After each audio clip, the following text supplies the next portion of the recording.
Bonjour à toutes et à tous. Ce podcast aborde le roman épistolaire qui s'intitule Julie ou la nouvelle Héloïse. Ce roman relate la passion mouvementée entre un jeune précepteur roturier Saint-Preux et son élève, une jeune noble, Julie d'Étanges. La différence sociale interdit tout espoir à Saint-Preux et Julie, après la mort de sa mère, accepte d'épouser Monsieur de Wolmar, un homme bon et plus âgé qu'elle, à qui son père l'avait promise. Ce mariage provoque une crise profonde entre eux et pousse Saint-Preux à faire le tour du monde. À son retour, désireux de revoir les cousines, il part à Clarence, invité par Monsieur de Wolmar qui, informé du passé, tentera de les guérir en transformant cet amour en amitié. Saint-Preux s'émerveille alors du système mis en place à Clarence. Cependant, pendant l'absence de Saint-Preux, Julie se jette à l'eau pour sauver son fils cadet et tombe gravement malade. Sa foi, sa sérénité et son courage réussiront à convertir son mari. Elle meurt en confiant à Saint-Preux l'éducation de ses enfants ainsi qu'en lui réitérant son amour.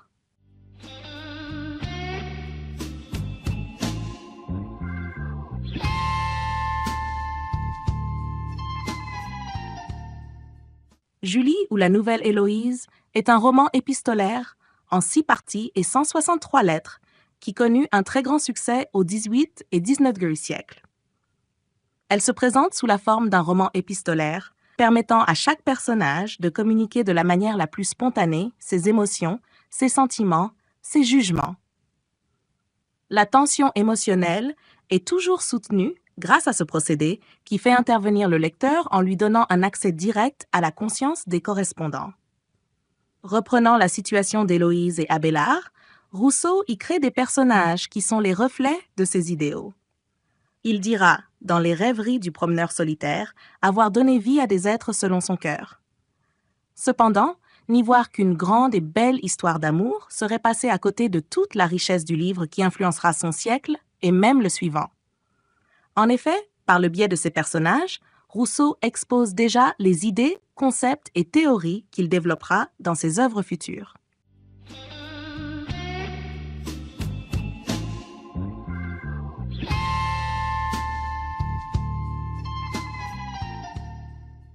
Rousseau exalte la passion et en montre le caractère irrésistible chez ces deux personnages.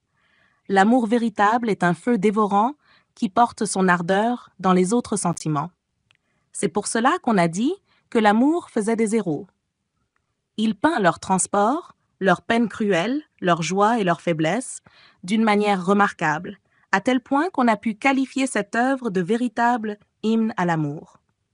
Nous pouvons également noter la place primordiale occupée par la vertu dans leurs relations. Ainsi, au XVIIIe siècle, une réprobation morale implacable pèse sur la passion.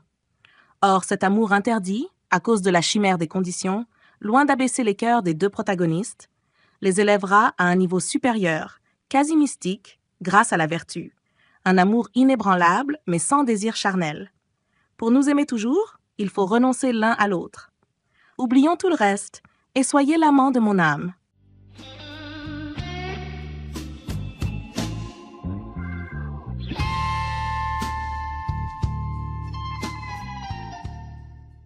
Cependant, au début du roman, les deux personnages s'égarent, comme le remarque Rousseau dans sa préface. Ils sont dans le délire, et ils pensent philosopher. Ils parlent de tout et se trompent sur tout, sur le vrai sens de la vertu. Ainsi, selon eux, les inclinations du cœur ne peuvent les égarer puisqu'ils sont inspirés par la nature et donc la vertu. Julie dénoncera la première cet amalgame. Je frémis quand je songe que des gens qui portent l'adultère au fond de leur cœur osaient parler de vertu. Ce doux enchantement de vertu s'est évanoui comme un songe, et le bonheur a fui loin de nous. Ainsi, nous pouvons remarquer que la vertu est nécessaire pour trouver le bonheur.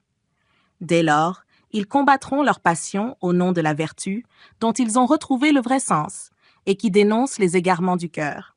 Le cœur nous trompe en 1000 manières, et n'agit que par un principe qui est toujours suspect, et leur permet de résister aux entraînements d'une passion aussi forte que la leur. Julie préférera même la mort au risque de la tentation, comme elle le déclare dans sa dernière lettre. Trop heureuse d'acheter au prix de ma vie le droit de t'aimer toujours sans crime, et te le dire encore une fois. nous pouvons voir que la réconciliation entre la passion et la vertu, pour aboutir au bonheur, passe par la religion, thème très important dans ce roman. La vertu qui nous sépare sur terre nous unira dans le séjour éternel.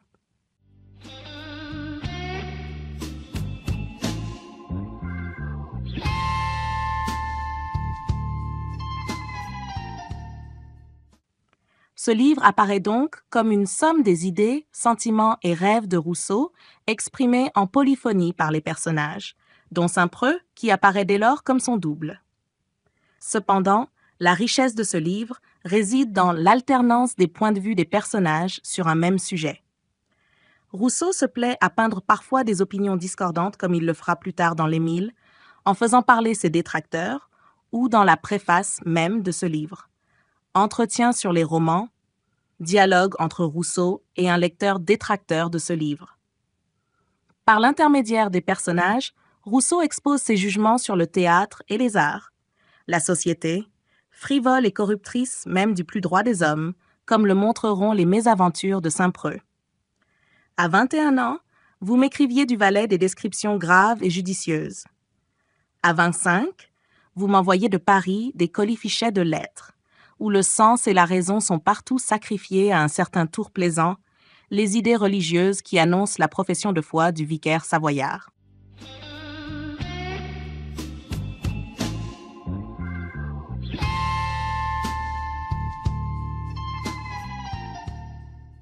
Ce livre est également le lieu de réalisation des concepts rousseauistes sur l'éducation au sujet des enfants de Julie, ainsi que sur une société idéale ayant pour modèle le système instauré à Clarence par M. de Wolmar, dont la volonté d'isolement par rapport au reste de la société jugée corruptrice rappelle fortement sa théorie du bon sauvage. Ainsi, plus qu'une simple histoire d'amour, ce livre est en fait un recueil des pensées, concepts et théories philosophiques de Rousseau qu'il développera ensuite dans des œuvres qui l'ont rendu célèbre.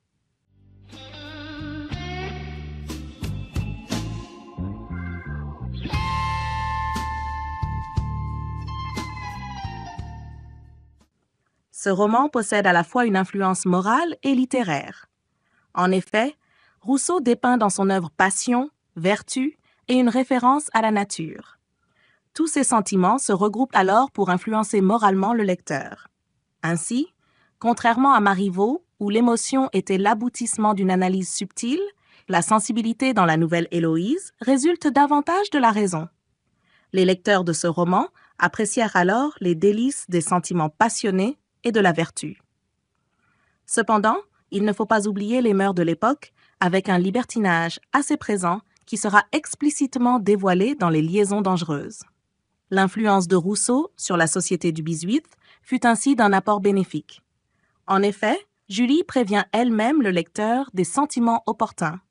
De ce fait, de nombreux contemporains, débauchés repentis ou femmes du monde, affirment avoir changé leur mode de vie, touchés par la grâce des vertus de Julie.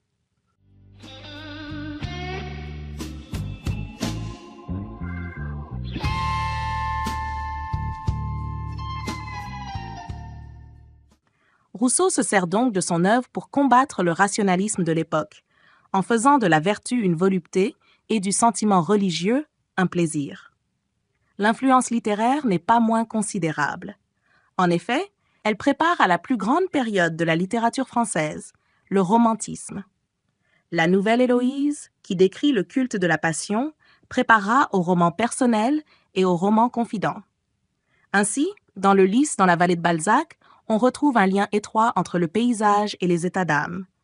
Par son art également, Rousseau réoriente la littérature vers le lyrisme. La transparence du cœur se traduit alors en une prose rythmée, comme nous pouvons l'apercevoir dans la lettre 23 de la première partie. Pour ainsi dire, Rousseau s'écarte de l'art classique en se détachant de la lucidité et en renforçant la suggestion et l'émotion.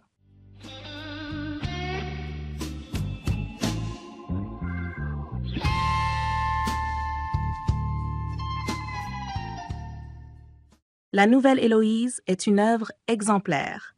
Précurseur d'un nouveau style, le romantisme, elle aura des répercussions énormes sur son époque, comme le prouvera son succès considérable entre 1771 et 1800. Elle ne comptera pas moins de 72 éditions. En effet, bien que Rousseau et la plupart de ses contemporains jugent les romans comme des livres efféminés qui respirent l'amour et la mollesse, il a réussi à en faire un livre utile et moral, prêchant entre autres les bonnes mœurs, la vertu ainsi que ses concepts majeurs, notamment sur l'éducation.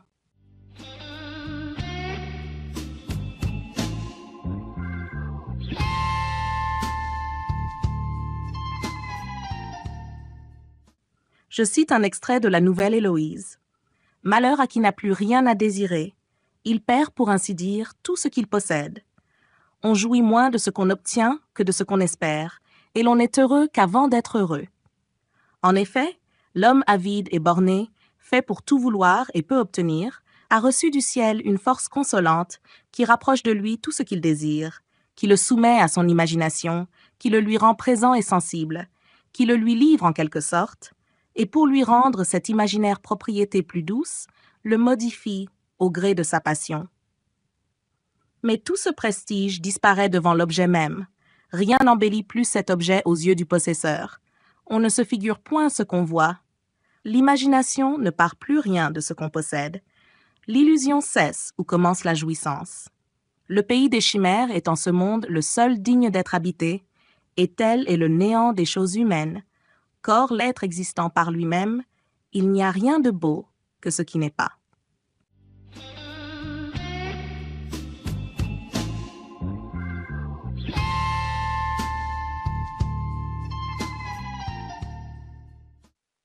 Je vous remercie d'avoir suivi cette vidéo.